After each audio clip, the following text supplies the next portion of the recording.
we go. This is it. Crisis, danger, the thrill of adventure. Adventurers Guild! Finally, our days of rescuing kittens and finding lost puppies are over! The age of adventure is upon us! Roll up, youngsters! Join the Adventurers Guild today!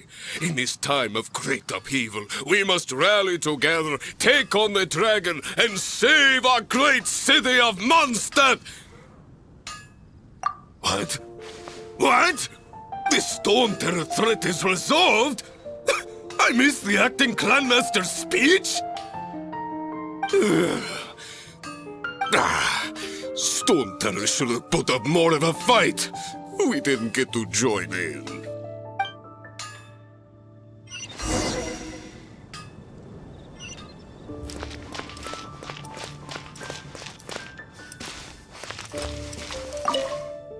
Long live the heroes. Thank you. It's finally over. Many trade routes have closed due to the Storm Terror incident. We can cope for now without fresh fruit and vegetables. But if the wine supply dries up, we're all doomed. I cannot imagine a world without wine. I hope they get the trade routes back up and running soon.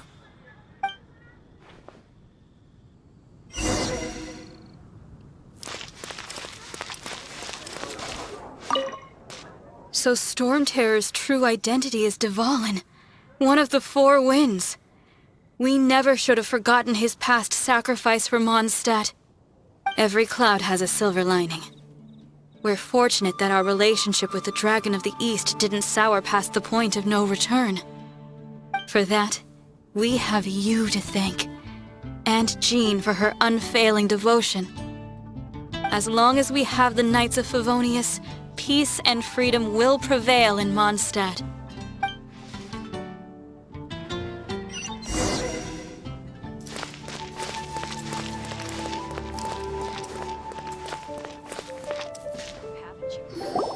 There's a strange wanderer near Wolfendom. Greetings. May I take your order? Why so cold? I've always thought that we enjoy quite the intimate friendship. Ah, so you do feel something for me. And people say my charm is fake. To bask in the presence of Mondstadt's new big hero is quite the morale boost. And that's coming from a knight. Sweet-talking, sugar-coated Captain Kaya. Nonsense. I speak from the heart. Just looking for a quiet spot to collect my thoughts. While all the other knights are working hard to clean up after the battle? Thinking can be an arduous task, you know. Believe me, I'd much rather be taking out the trash. So what you thinking about then? The Abyss Order. A dragon wreaks havoc in Mondstadt, and the acting Grand Master leaves the city to combat the threat. Strategically, that's the perfect moment for the Abyss Order to make their move. If you were the Abyss Order, would you squander this golden opportunity by sending in nothing more than a few hilly churls? To get to the bottom of it, I decided to wait. So I waited, and watched for their next move. Then came the day you made all hell break loose in Storm Terror's lair, just as the hilly churls' cries sounded from the city gates. That same day, I saw shadowy figures lurking in the city itself. Inside the city? Well, all the other knights were outside, fighting the enemy. As you can imagine, that left the inside of the city completely unguarded. Except for me, of course.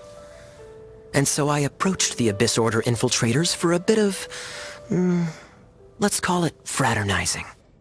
Through various means, I managed to gather some rather interesting intel. The situation is this. The Abyss Order, they are united under a single leader. The Abyss Order has a leader? Yes. And it was this very leader who devised the plot to turn Dvalin into a weapon of war. What exactly did you have to do to find this out? Let's just say I'm blessed with certain linguistic powers. There's more. The Abyss Order has a name for this leader. They call him the Prince. Now, I'm sorry to cut this intelligence briefing short, but I do believe I spy Amber heading this way. I think she's still angry with me for my absence from the defense effort during the attack. I'd better slip away before she notices me.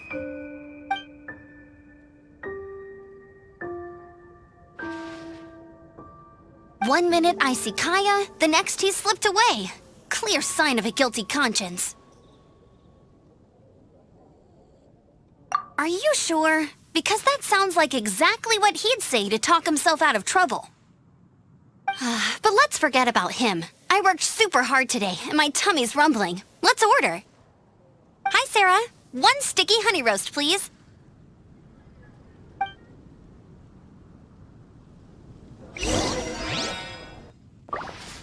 It's been getting quite busy recently.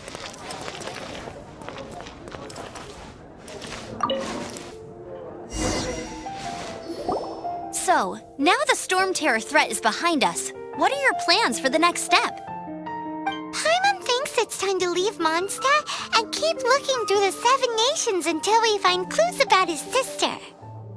Huh, really? Oh, well, I guess this is goodbye for now. Hey, don't feel down. You'll always be a friend of the Knights of Avonius, and our honorary knight. Wherever you may go, and wherever the wind may blow. That's the spirit. Remember, Mondstadt will always welcome you.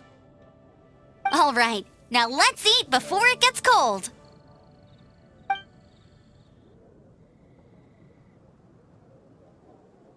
That was good. Note to Paimon, Amber's recommendations are worth the wait. Of course. Well, I don't trust myself in the kitchen. You can always trust me with the menu. Oh, I almost forgot to mention. Jean's waiting for you at the cathedral. It's something to do with the Holy Lyre de Himmel. You'd better head there now. That catches your eye. Barbara, the deaconess of the church. She is here to retrieve the Holy Lyre de Himmel. May the Animal Archon protect you. I'm not really in a position to speak compared to our acting Grand Master, but I still want to thank you all on behalf of all of Mondstadt for your assistance. Everything was resolved peacefully. I can't imagine how an all-out war between the military and the dragon would have ended. Now the Fatui have no choice but to keep their mouths shut. They must be annoyed that things didn't turn out as planned for them. This time, they even lost their best excuse to pressure the Knights of Favonius. Diplomatically speaking, they gained nothing, and on the contrary, simply proved just how vexatious they can be. Sounds like quite the story. So, did you bring the Holy Lyre with you? We cannot ask you to keep defending the lyre forever. The Seneschal has been pressing me for a while now. We, did bring it with us. It's a little... Oh, don't worry. I'm not here to collect rent. The church has always received special funding.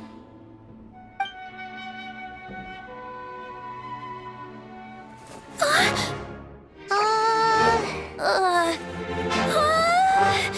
Holy Lyre! Lord Barbados! Even if I atone for these sins for the rest of my life, it would still not be enough! Oh, give it here.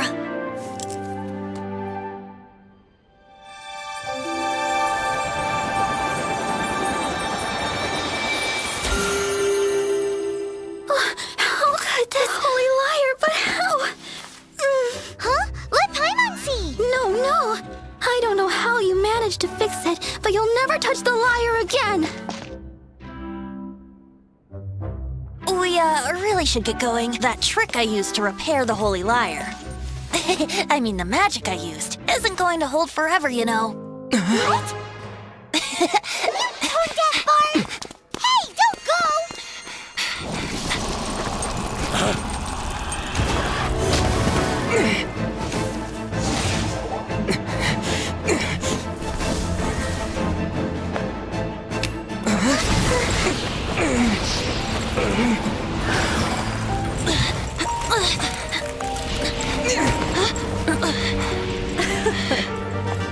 At last, Mondstadt's rodent ruler in the flesh. Scurrying through the streets looking for leftovers? Mondstadt calls this a god? Resident rodent beats invasive vermin. Don't you dare speak back to me, insolent bard. Absentee Archon of Mondstadt. How impotent you've become. That smirk you wear looks out of place. Did you steal it from your master's face? Should have held your tongue.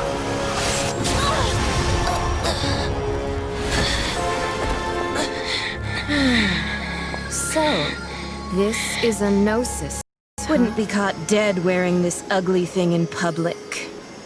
Beauty is a waste when the beholder has no taste.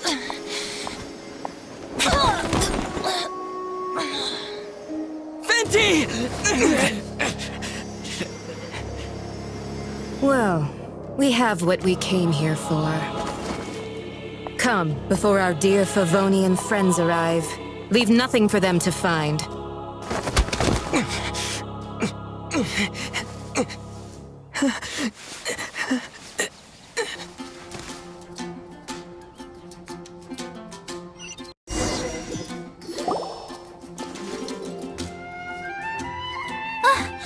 Honorary Knight, you're awake.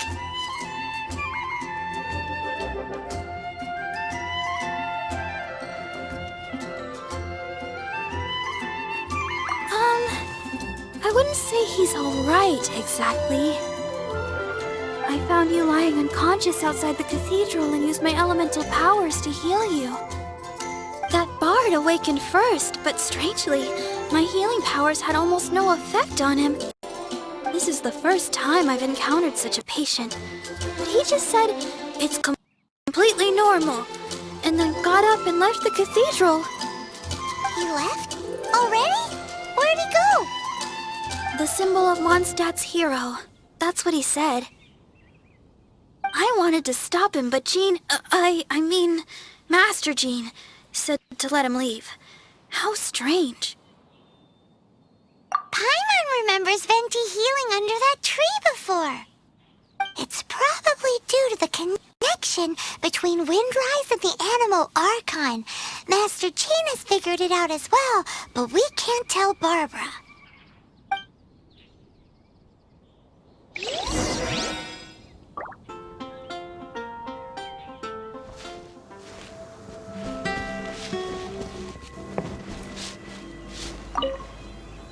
The wind amongst the branches is good. I love the way it smells. I said the exact same thing last time.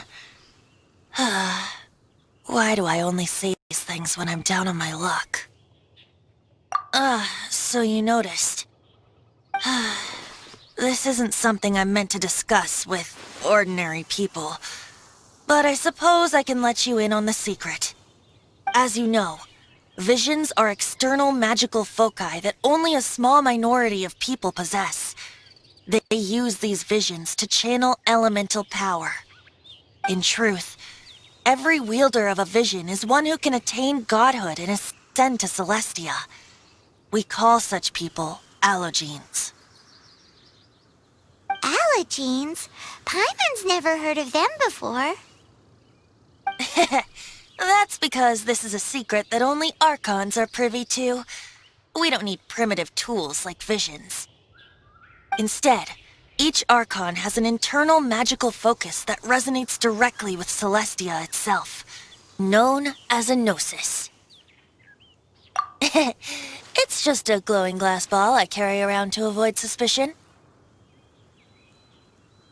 So who was that nasty woman who sent Paimon flying and stole your gnosis? Her name is Signora, number 8 of the Harbingers. She and the rest of the Harbingers have been given godlike executive authority by the Tsaritsa of Snezhnaya, and with it, strength surpassing that of other mortals. The Tsaritsa of Snezhnaya? Isn't that... Indeed. She is one of the 7. the Tsaritsa who reigns from her winter palace, and the one person that the Fatui Harbingers all answer to. The Seven don't always get along well, but still. I never thought that she would plot to steal another Archon's Gnosis. How should I put this? 500 years ago, I knew her well, but I can't say the same is true now. You see, a certain catastrophe happened 500 years ago, and after that, she cut off all ties with me. But we can save discussion of the Cryo Archon and the Fatui for another day. If you seek the rest of the Seven, many difficulties lie ahead of you still. You should head for Mondstadt's neighboring nation of Liyue. The Geo-Archon who reigns there, unlike me, administrates his entire region personally. He only descends once every year to give his divine predictions, which set the direction for Liyue for the rest of that year. Even so, it sounds like he works much harder than a certain someone, In any case, this year's Rite of Descension is soon to begin. If you miss it, you'll just have to wait another year. What? Oh, why didn't you tell us before? Well, then bye! We're going! One moment, Windborn Outlander. Yep. Traveler, as you set off on your journey once again, you must remember that the journey itself has meaning. The birds of Tevat, the songs in the cities, the Tsaritsa, her Fatui and the monsters, they are all part of your journey. The destination is not everything, so before you reach the end, keep your eyes open. Use the chance to take in the world around you. Great. So, that's that for the Animo Archon's admonishments. Back to Venti time. If you want to chat, now's the time. A bard stays not always in a single climb.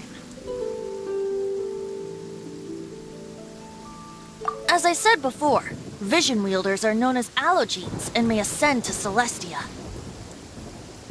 A Gnosis is a higher-order nexus of elemental manipulation, and is emblematic of an Archon's status as one of the Seven. But as for which of the Seven took your brother, I'm sorry, I don't know.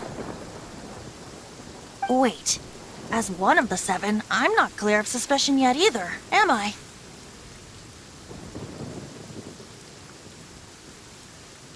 Hang on a hot second. Tone Deaf Bard is just one of Barbados' many incarnations. Who's to say that... We're a great team indeed. Say, once you find your brother, how would you like to become one of the new Four Winds? You don't seem too into it. Hey, Tone Deaf Bard! If being one of the Four Winds means free food, you can consider Paimon. If you want to chat, now's the time. A bard stays not always in a single climb. Well then, best be off to Liyue. If the Descension ritual you failed to tally, then another year you must dally.